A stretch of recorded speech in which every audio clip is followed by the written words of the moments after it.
Hello viewers, আসসালামু আলাইকুম। All take master চ্যানেলের নতুন আরও একটি ভিডিওতে আপনাকে স্বাগতম। আশা করি সকলেই ভালো আছেন।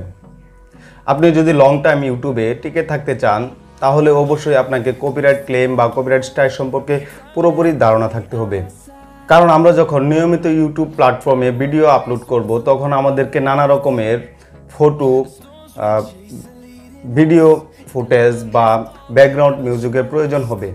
তখন আমরা যদি আমাদের চ্যানেলে কারো পারমিশন ছাড়া তাদের কন্টেন্ট যদি আমাদের চ্যানেলে ব্যবহার করে ফেলি তাহলে আমাদের চ্যানেলে কপিরাইট ক্লেম বা কপিরাইট স্ট্রাইক পর্যন্ত আসতে পারে, যা ভবিষ্যতে আমাদের চ্যানেলের জন্য বিরাট বড় সমস্যার কারণ হয়ে দেখা দিতে পারে।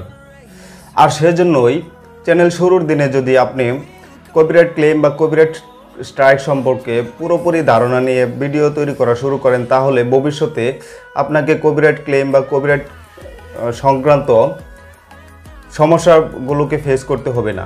আজকের এই ভিডিওতে ইন ডিটেইলি কপিরাইট ক্লেম সংক্রান্ত সকল বিষয় নিয়ে আলোচনা করব এবং কপিরাইট ক্লেম কি এবং কপিরাইট স্ট্রাইক কি, এই দুটির মাঝে কি পার্থক্য রয়েছে এই সম্পর্কে সকল আলোচনা করব। তাই আশা করি আজকের এই ভিডিওটি প্রথম থেকে শেষ পর্যন্ত এ টু জেড না টেনে দেখার জন্য। তো বন্ধুরা, একটি অনুরোধ থাকবে, আপনি যদি এখনও আমাদের পরিবারের সদস্য না হয়ে থাকেন তাহলে অবশ্যই আমাদের চ্যানেলটি সাবস্ক্রাইব করে দিবেন এবং আমাদের পরিবারের সদস্য হয়ে যাবেন।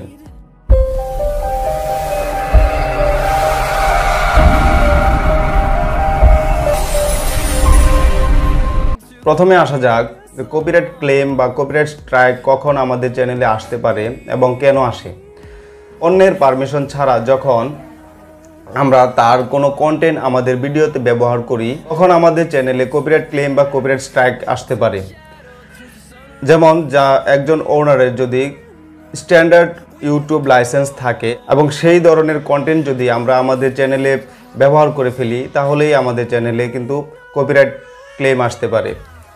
এবং কপিরাইট ক্লেম কিন্তু মূলত ইউটিউব আমাদেরকে দেয় না, কপিরাইট ক্লেম দিয়ে থাকে আমাদেরকে যে ওনার রয়েছে, কন্টেন্টের যে ওনার রয়েছে সে কিন্তু আমাদের চ্যানেলে কপিরাইট ক্লেম বা কপিরাইট স্ট্রাইক দিয়ে থাকে। এজন্য ইউটিউব সরাসরি ফর্ম করে তারপর উনি যদি ইচ্ছা করে যে আপনার ভিডিওতে সে কপিরাইট ক্লেম বা স্ট্রাইক দিবে তাহলে আপনার চ্যানেলে সে কপিরাইট ক্লেম বা স্ট্রাইক দিতে পারে। তো বন্ধুরা, আশা করি বিষয়টি ক্লিয়ার হয়ে গেছে। তারপর বন্ধুরা, যে বিষয়টি রয়েছে আমরা কিভাবে কপিরাইট ক্লেম থেকে বাঁচতে পারবো বা কিভাবে আমাদের ইউটিউবে যদি কপিরাইট ক্লেম এসে পড়ে তাহলে আমরা কিভাবে এটি রিমুভ করতে পারবো। কপিরাইট ক্লেম একটি অস্বাভাবিক বিষয় নয়, কপিরাইট ক্লেম আসতেই পারে একটি চ্যানেলের জন্য। অনেকেই না বুঝে অনেক কিছু আমরা ব্যবহার করে ফেলি যার জন্য কপিরাইট ক্লেম আসতে পারে। এজন্য আমাদের চ্যানেলে তেমন বেশি রকম কোনো ক্ষতি হয় না, কিন্তু আমাদের যে ভিডিওতে আমরা কপিরাইট ক্লেম খাবো ওই ভিডিও থেকে যে রেভিনিউ পাবো সেই রেভিনিউ পুরোটুক ওই কন্টেন্ট ওনারের কাছে চলে যাবে যে আপনাকে কপিরাইট স্ট্রাইক দিবে বা কপিরাইট ক্লেম দিবে।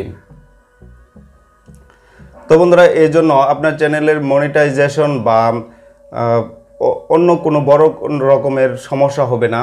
বা আপনার চ্যানেলে যদি মনিটাইজেশন অন নাও থাকে, আপনি যদি মনিটাইজেশনের জন্য অ্যাপ্লাই করেন তখন বিশেষ বিবেচনায় আপনার চ্যানেলটি কিন্তু মনিটাইজেশন অন হয়ে যেতে পারে, কিন্তু এই জন্য আপনাকে কপিরাইট ক্লেম করে তারপর মনিটাইজেশনের স্বপ্ন দেখাটা কিন্তু বোকামির কাজ হবে। তাই অবশ্যই আপনাকে সবসময় কপিরাইট ক্লেম থেকে বা কপিরাইট স্ট্রাইক থেকে দূরে সরে থাকার জন্য চেষ্টা করতে হবে এবং এ বিষয়ে আপনাকে পুরোপুরি ধারণা থাকতে হবে, পুরোপুরি জ্ঞান নিয়ে আপনাকে ভিডিও তৈরি করতে হবে। তারপর বন্ধুরা, 2 নম্বরে আসা যাক যে কপিরাইট স্ট্রাইক কি। কপিরাইট স্ট্রাইক হচ্ছে একটি চ্যানেলের জন্য খুবই মারাত্মক একটি বিষয়। আপনার চ্যানেলে যদি কোনো ওনার কপিরাইট স্ট্রাইক দিয়ে থাকে, আপনার যেই ভিডিওতে কপিরাইট স্ট্রাইক আসবে সেই ভিডিওটি মুহূর্তেই কিন্তু ইউটিউব ডাউন করে দেবে এবং ওই ভিডিওতে আপনি চাইলে কিন্তু যে স্ট্রাইক থাকবে তার এগেনস্টে কিন্তু আপনি ব্যবস্থা নিতে পারবেন। তার জন্য আপনাকে কাউন্টার মেসেজ করতে হবে। তো বন্ধুরা, কপিরাইট স্ট্রাইক কাউন্টার মেসেজ সম্পর্কে অনেক ভিডিও রয়েছে যেগুলো আপনি দেখে নিজেই শিখতে পারবেন এবং নিজেই এগুলো কিন্তু করতে পারবেন। তো বন্ধুরা, আসা যাক যে আপনার ভিডিওতে কপিরাইট স্ট্রাইক কেন আসে। যখন আপনি অধিক পরিমাণে আপনার ভিডিওতে কোনো ওনারের কন্টেন্ট ব্যবহার করে ফেলবেন তখন সে আপনার ভিডিওতে কিন্তু স্ট্রাইক দিতে পারে। আপনার ভিডিওতে কপিরাইট স্ট্রাইক আসতে পারে, কিন্তু আপনাকে লক্ষ্য রাখতে হবে কপিরাইট স্ট্রাইক 90 দিনের মাঝে যদি 3বার টানা কপিরাইট স্ট্রাইক এসে যায় তাহলে আপনার চ্যানেলটি কিন্তু সাসপেন্ড হয়ে যাবে। তাই বন্ধুরা অবশ্যই সতর্কভাবে আপনাকে কাজ করতে হবে যেন আপনার চ্যানেলে কোনো রকম স্ট্রাইক না পড়ে। আর একটি স্ট্রাইক যখন আপনার চ্যানেলে পড়ে যাবে তখন আপনার চ্যানেলটি অনেকটাই হুমকির মুখে পড়ে যাবে এবং আপনার চ্যানেলের র্যাঙ্ক কিন্তু অনেকটাই ডাউন হয়ে যাবে। তো বন্ধুরা আশা করি আজকের এই ভিডিওতে কপিরাইট ক্লেম এবং কপিরাইট স্ট্রাইক সম্পর্কে যে তথ্যগুলো আমি আপনাদেরকে দেওয়ার চেষ্টা করেছি এগুলো অবশ্যই বুঝতে পেরেছেন, এবং এই ভিডিওর ইনফরমেশন আপনাদের ভালো লেগে থাকে তাহলে অবশ্যই ভিডিওতে একটি লাইক করে দেবেন এবং অবশ্যই কমেন্ট করে জানাবেন আজকের এই ভিডিওর ইনফরমেশনগুলো কেমন হয়েছে। তো বন্ধুরা আজকে এই পর্যন্তই, আবারও দেখা হবে নতুন ভিডিওতে। সে পর্যন্ত ভালো থাকুন, সুস্থ থাকুন। আসসালামু আলাইকুম।